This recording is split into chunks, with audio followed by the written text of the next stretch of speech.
This rancher thought he was going to have a normal day, and that changed in an instant. Nearly 80 years later, people still can't agree on what really happened. What should have been a forgettable moment in the New Mexico desert quietly became one of the most debated events in modern history. In the summer of 1947, near the J.B. Ranch outside Roswell, New Mexico, rancher Mac Brazel came across debris scattered across the desert after a storm. At first glance, it looked like junk, but the closer he looked, the stranger it became. The material didn't act like anything he'd ever seen. Thin metallic pieces that couldn't be torn, small beam-like fragments that were incredibly light, yet impossible to break. You could bend the material and it would snap right back into shape.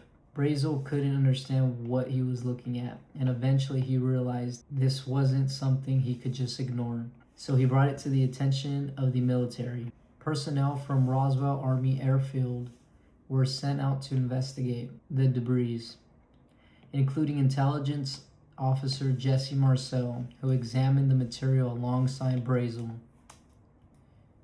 At that moment, the story stopped being about a rancher and entered the hands of the U.S. military.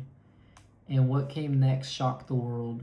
An official press release was issued announcing that the military had recovered a crashed flying saucer.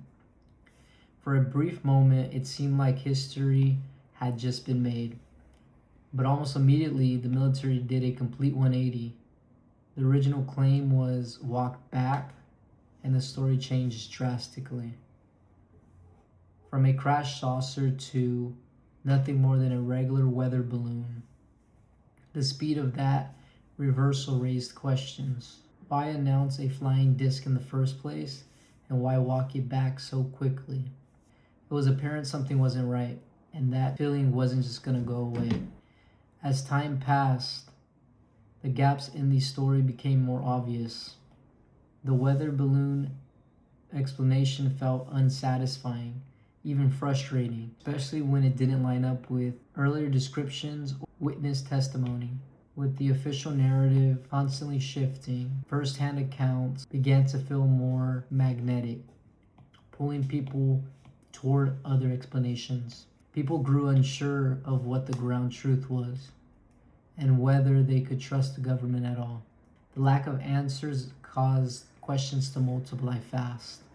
Over the decades, new explanations continued to surface. In 1980, a book called The Roswell Incident brought the story back into the spotlight, challenging the official narrative. Then in 1994, the military introduced yet another explanation. A previously undisclosed top secret program called Project Mogul, designed to spy on Soviet nuclear tests. The story shifted from weather balloon to sophisticated surveillance device to explanations involving test dummies and unrelated accidents. People couldn't relate to it anymore. Beliefs began to solidify, not because of answers, but because there weren't any. Whether the debris came from a weather balloon or something else entirely didn't even seem to matter anymore. The truth was lost the moment the story stopped aligning with itself.